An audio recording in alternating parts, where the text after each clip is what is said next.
Hello and welcome to this edition of Crossover. I'm Ji Xiaojun with Charlotte and David. Hello. Hello. And to start with, we are going to share with our viewers some feedbacks from our viewers. And the first one is Dr. Muhammad Al-Assar from Republic of Iraq. Thank you for writing to us. And he said, I'm a viewer from the Republic of Iraq. I would recommend expanding the scope of the topics discussed to be global and talking about similar topics that relate to different countries in addition to China. I like that suggestion. I remember we had one episode about doing exercises every day, twice, 10 o'clock and maybe 2 o'clock in the afternoon. Yep. And this is about that. It's Rodolfo Luvecke from Austria. Thank you again for writing to us. And about this doing exercise show, it was great. And he tried to find some radio broadcast exercises on the internet. Obviously, you didn't. Oh, well, you know, I'm sure they're out there. Yeah, but maybe basically in Chinese. Yeah, and it also might be, yeah, exactly. But who's going to exercise online? I mean, they're surfing online. There's you're going to stand up and exercise? Yeah, but you can follow those exercises on the internet. Yeah. But anyway, thank you very much for writing to us, and keep writing to us. Tell us where you are and what topics you might be interested in. What topics you want us to discuss. Something about China that you don't understand. Would love to include in our crossover. Anyway, move on to today's topic. And well, basically it's several news stories we're going to share with you and also with our viewers. And the first one, it's about the highest building in Beijing. Not the highest in China, but the highest building in Beijing. So pictures first. Okay. That's the highest building located in the very center of the CBD area in Beijing. This building really is tall. Yeah. I can see it from my window at home. But is that it's the new Guomao building? Right? Yeah, that's right. But it doesn't fit in. It's a different architectural style from the other. It is. It's the third building of the China World Complex. And just to give you some, figures over here. I don't know how many stories they have, but obviously, the elevator can reach the 80th floor, and they can reach the 80th floor in 38 seconds. So it's like a rocket. Wow, Whoa. That's some G-force. I don't think I want to take that. But the thing is, it doesn't feel comfortable with your ear, with all the air pressure. 38 seconds. 38 seconds? You'd just be a puddle of water on the elevator floor by the time you reach. No, there has to be something that they can do to balance that, maybe. Yeah, but it should be nice to have a cup of coffee on the 80th floor if the weather is good. I was going to say, if it looks like that, it would be a lovely thing to go do. Too bad in Beijing. You never know. Never it's know. clear enough. More than 10 miles away. You never know. Yeah. And just to clear the cloud of its safety, whether it's going to be safe enough if there's something like earthquake happening in Beijing, say the base of this high scraper goes deep as 23 meters, and besides that, there are 350 something like pillars going even further down. Into the ground. Into the ground. So it's got an incredible foundation. Yeah, and the deepest is 75 meters. So it's going deep down into the earth, 75 meters. So should be safe. I should think so. It's about as deep as it is tall. Yeah. And talking about the high buildings in Beijing, the number of these high buildings, high scrapers, and well, not only in Beijing, but in the whole country. But the number here is 98,000 high buildings in the whole country. 98,000? 98,000. Because in Beijing, when we say high building, it's higher than 24 meters. And in Beijing, if we say higher than 24 meters is high buildings, it's 8,000, over 8,000 in Beijing. If that's your definition, that doesn't surprise me too much. Yeah, that's true. If we are talking about high buildings higher than 100 meters, in the whole country, that's about 1,100. And in Beijing, it's 40. Wow. And in Shanghai, it's about 200. or more Yeah. than 200. The Shanghai skyline is very tall. And it's increasing every day. Yes, it is. It makes sense when you have a crowded city like Beijing or Shanghai. The only direction to go is Up in the air. Right. It's true. And so we have some more pictures to show those high buildings in Shanghai. Well, it's not yet finished. And this is the future Shanghai Center is going to be 632 meters high. You know, the one in Beijing is 330 meters high. So wait a minute, this is Pudong, right? That In was Pudong. Yeah, Wow. a different angle, I guess. Wow, that's high. Wow. Because those surrounding buildings there are really high. Yeah. And next picture shows the Shanghai World Financial Center and also the Jinmao Tower. I like the new architectural style is no straight lines. That's straight lines are so 20th century. You know, everything is curly and twisted and everything. I like it. So, I mean, it seems every city has this craze for high buildings. And what do you think are the reasons behind that? And then you mentioned one. It's Yeah, a obviously. populated place. Yeah. Also, I think it's in terms of use of space. It's just the most economical use of space. And now that they have, like you say, the elevator technology is 38 seconds. Right, is you able can- to get you up and down, Yeah. and the buildings are getting more and more safe. They're also getting, I think, they're getting more and more environmentally safe, Yeah. friendly. Yeah. Right? So it just makes sense to do it that way. And also, they have an iconic value, other than. That's true. Julianne being the icon of crossover.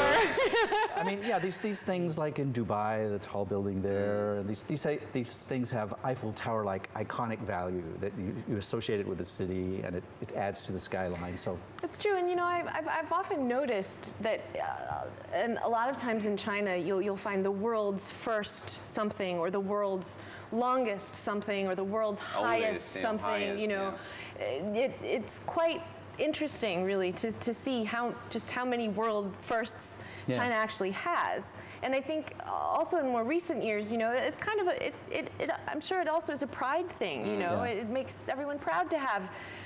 I recently read a newspaper article about how in Beijing there's the world's longest bar. Yeah, at a hotel near the airport. They just that's opened the interesting. world's longest bar, and I thought, okay, that's, Well, there's you know. that highest reception hall or highest Exactly. but you hotel. can get even higher at that bar, I'll tell you.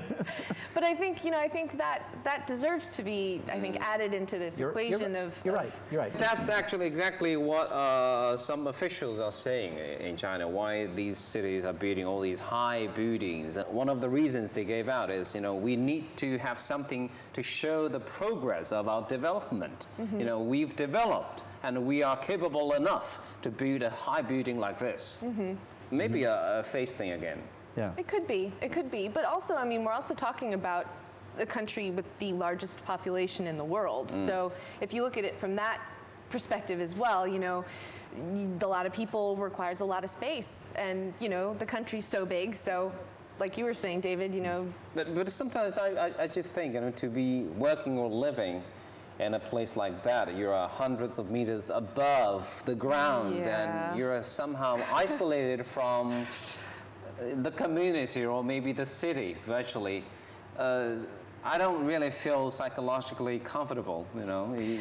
Well, you know, that's a good Do you have a point. cup of tea? That's fine. Do you have a nice view of the city? That's all right. But if you have to stay there for a long time working in a place like that, in a concrete box. Well, you know, and Beijing's also a very windy city. Oh, yeah. And when buildings get that high, you can feel the building move The when swinging. the wind picks up. I have friends that live in Chicago, and you know, Chicago in the States is known as the Windy, Windy City. City, yeah. And when they're up high in you know, high skyscrapers, they can feel the building Yeah. moving in the wind, which is good, I guess. I mean, Free exercise. well, better move with the wind than just stand still, you know. But Yeah, there is the highest building in Taiwan, the 101 Plaza or 101 building, and they have this huge damper, you know, to compromise the wind movement. Is it? This is it? the 101 building. Virtually, it's a huge iron ball, you know. When the wind pushes you to that direction, it moves the other direction. So somehow it balances the force. So it acts as a counterbalance. Yeah. A counterbalance. Wow. Wow. That's amazing technologically. Amazing. And that's also a scenic spot. You can take pictures tell, of yeah. it. It's like the torch, you know, of the 2008 Beijing Olympic Games. Exactly. Why do I feel like I'm living in a science fiction movie these days? I know, right? Everything is so modern. So fancy and Yeah, space age, high futuristic. tech. yeah, and the only thing I want to do with these high buildings is have a cup of coffee or tea and then leave. up there and go. You're from the old. You're the old China. You like the single story, the old Beijing pingfang If I can dwellings. afford one, you know, but, you know, high buildings are fine with me, but not too high. Yeah, I agree. I Yeah. agree with Xiao Zhen. Anyway, we're going to take a short break, and when we come back, more news about architecture in China.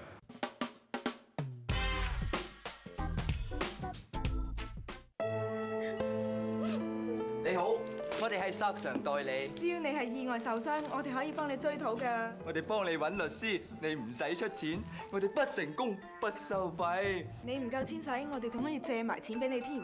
千祈唔好信佢哋啊！佢哋嘅收費就關乎我應得嘅賠償。咁嘅行為，根據香港法例，可能構成助訟或包攬訴訟等刑事罪行，可能判罰款同監禁7年添。我哋揾有關政府部門或執業律師幫手啦。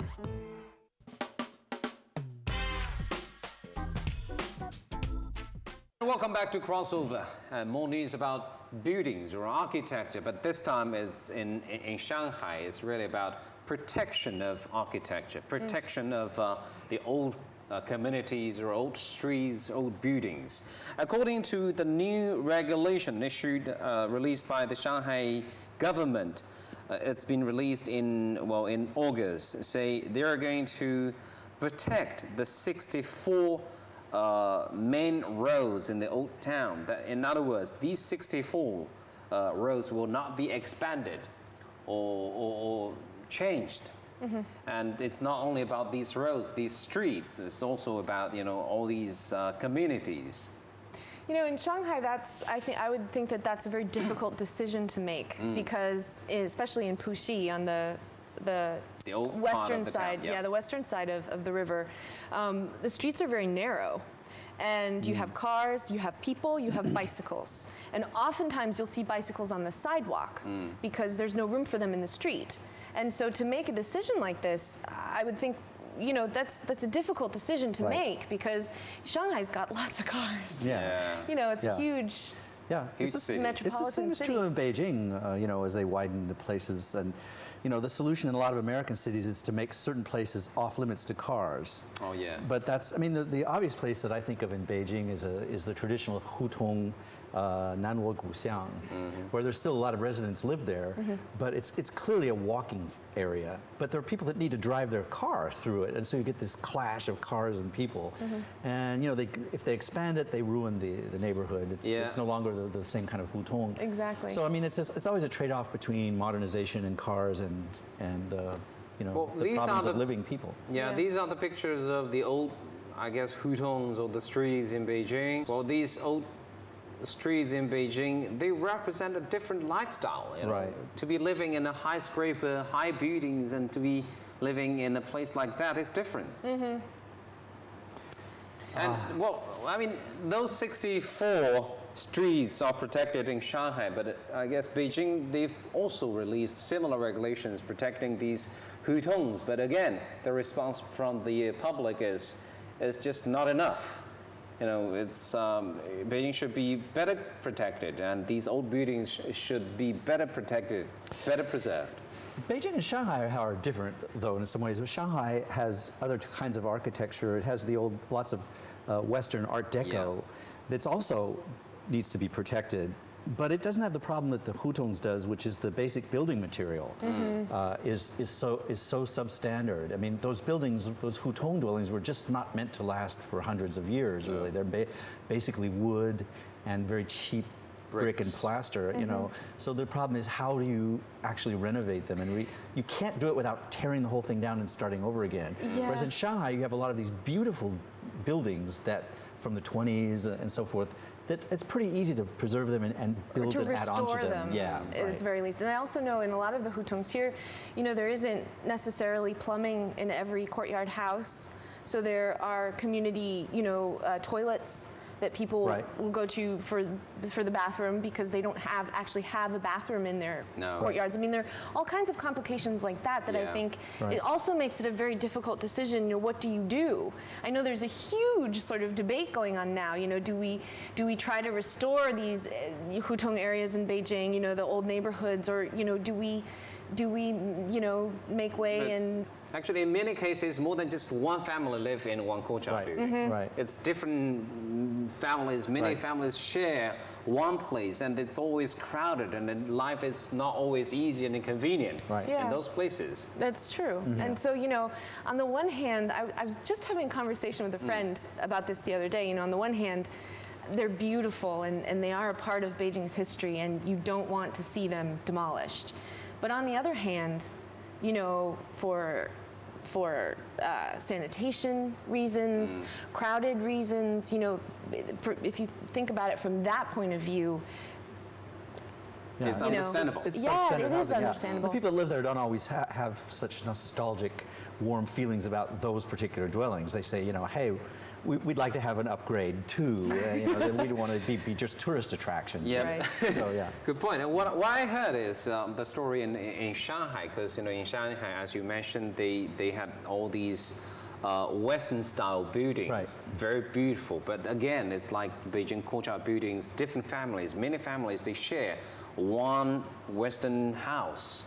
It was not spacious and not comfortable to live inside. What they did was, if all these families living in that place agree to move out to a new place, then this place will be protected by the government. The special fund will be allocated to protect this building, the Western building. So it's these are the new measures introduced by the local governments to protect all these buildings with a history.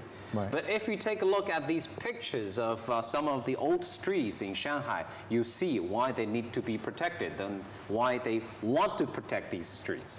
This is Hongshan Road, where you'll see lots of restaurants or bars or cafes. And trees. I think those are sycamore trees that are they've been there for a long time. They have. Yeah. And the street is not too long. It's about 2 kilometers. But it's a nice place to So have that is walking. preserve it as is, and especially the trees you don't want to cut down. Exactly. Absolutely. That's one sad thing about Baishiqiao in Beijing. There's One of a the streets in long Beijing. street that had some beautiful trees on both sides, and they're all gone now. Yeah, they have to be expanded, and Right. the government said, and they can't remove these trees. Right. If they are removed, they will die. Yeah. This is Shanyin Road. It's only 500 meters long. Well, these buildings are beautiful ones. Yeah, look at that. And those trees again. And this street is famous for all these old residential places for all these, famous people. So when these famous people lived there, they keep a history of this city. One of the things I love about Shanghai is the mix of Yeah, that's Chinese right. influence and then international influence. Yeah, Whether that's right. it's British or European or American, it doesn't matter. But it's just a fabulous mix That's right, because it's part of the city's history. and charm. Yeah. And charm, and, yeah. and you want to keep that, a 21st century high-rise building, is totally different from an Art Deco high-rise building. And you want to keep that there, as even though it's Western, it's still part of Shanghai's history. Exactly. Yeah. I mean, different cities have different ways of protecting their old buildings Yeah. and their history and their past, and obviously it is important to have a... I always wonder when I see these new buildings, some of them in Beijing and also Shanghai, sometimes they're very startling, they're very new, they're very modern, they're very eye-catching, but I wonder if they're going to hold up for a long time. You know what I mean? Like some of these Art Deco, they're still beautiful buildings, even now. They're aesthetically pleasing. They're classic. Yeah, they're classic. Yeah. I wonder if some of these new styles we're seeing are going to become classics 50 or 100 years from now. Yeah. I don't know. They probably will, because just if you think about it, like Art Deco back in the day when it first came out was probably considered edgy and Yeah, modern, modern, avant-garde. and, Yeah, yeah. you know, And now it just looks like- just beautiful. yeah. It's just like furnitures, you know, Chinese furnitures, the traditional ones made of hardwood. That's right, yeah. And the fancy modern style ones, and which one is going to last longer, you never know. And this next story is an interesting one, or a sad story, because it's reported in on one of the newspapers in here in September. One retired worker, 64-year-old in Zhengzhou in central China's Henan province, and he thought, you know, the houses were just too expensive. He couldn't afford to buy a new one. And what he did, because he lived, you know, on the ground. It was the first floor. His house was on the first floor. And what he did was he decided to dig up a new apartment underground. He spent 4 years digging up deep underground, and it's 6 meters deep, and he got himself a 50 square meter house. Wow. And he said if he could, he would work on to dig himself a 3-bedroom house underground. Wow. Well, it's good, interesting story, because, you know, he somehow managed to solve his housing problem. Yeah. But it is also a sad one, because the houses are just too expensive, and many of us couldn't just afford to buy a new one. So in America, the houses are underwater, but here it's underground. Underground. Wow. And it took him so long to do this. How does it work? How is it heated? Is it cold in the winter? It must, I don't know how he did that. That's incredible. And well, he's a miner. He's a former miner, so he knows all these technical about He problems. feels right at home down there. I I get it. suppose. And it's not hot in the summer and not cold in the winter, according to his experience. Well, that's very innovative of him. And but he don't know. He's not quite sure whether he could move on with his new project or not, because it's been reported, and everyone knows about it. And there Is this could legal? be- Is this legal? Exactly. That's the That question. could be the problem. Yeah. Yeah. That could be the problem. Yeah, I'm sure, because even though it's underground, I'm sure there are still a lot of codes that you need to make sure you aren't That's right. violating. Exactly. And one is if it is legal or not. And the next question is if it is safe or not, because you're that's talking right. about the building Yeah, above that. Above that, yeah, that's interesting. Huh? And there are also there's another solution about containers being turned into a new house. Oh, okay. Pictures. These are containers being turned into a house. Obviously, it's more than Shipping one. containers. Oh, shipping containers. Shipping Yeah, shipping containers. containers. Oh, I see. Now I see it. Yeah. Well, you know, Interesting. Are These these, are abandoned ones, but Pretty. you know they've. so are each of those a separate little dwelling? Yeah, yeah. Well, it was much better than I was imagining. At least, you know, they have windows and everything. Yeah, they have everything inside. It's a living place, and the designer and builder of this project, say the shipping container turned into house project, well, they were waiting actually for the new house. It's not ready yet. You know, they have to wait for another half a year. So before that half a year, they decided to have something Like this. new. Yeah. You know, I suppose that's not too different from like a mobile home I was just going to say. or a modular, Yeah, you know, something that's right. the temporary, Yeah. the- A lot of- movable housing, temporary housing. Right, and a lot of mobile homes are just that size. really. Exactly. Yeah. Exactly. And the shipping container houses could be fancy, could be beautiful. We have another one. Those are made out of Yep. shipping crates? Wow. Oh my And goodness. this is in France. But you know, I mean, I guess I mean, I don't know much about architecture, but that must be pretty eco-friendly. Yeah? You know. Is it comfortable to live inside a, you know, a container steel house? You know, metal could be very box? hot. Because when I was in university, we went to Daqing, the petroleum field. The living place for these people, for those workers, were basically similar the to that. containers, shipping containers. Yeah, yeah. It was not comfortable. It was very hot inside. Yeah. I'm sure. Yeah, unless you have air conditioners. I'm sure. But I think with those windows and stuff, you know, if there are windows on either side, then there's a way for the air to circulate. You know, you get Yeah. reasonable air circulation, and that, you know, I mean, I'm sure Yeah. that must help a lot. It's small, but you put a sofa in there, you put some comfortable Rugs furniture, or- rugs. It could be quite nice, actually. Yeah. And when you move away, you just get it in a crane that comes down and puts you on a ship, and you can move somewhere else very easily. But When you talk about mobile home, that means you have an option. You know, you don't have to Right. live in that mobile home. But for these people, it seems that's their home. right. Well, but they're like trailer parks and stuff in the States. That And basically that- they sit I down mean, for good almost. They're not moved around all the time, Yeah. but they technically could be. Right, right. But they stay in one spot. But housing is always a big problem in big cities, especially in these days in China. In the big cities like Beijing, Shanghai, the prices are going up so quickly. I guess most of the young people couldn't afford to buy one. Right. Yeah. Which is why you sleep here at night, as I know. Yeah, that's why I need 2 cushions. And that's why, you know, before we had that one episode about this.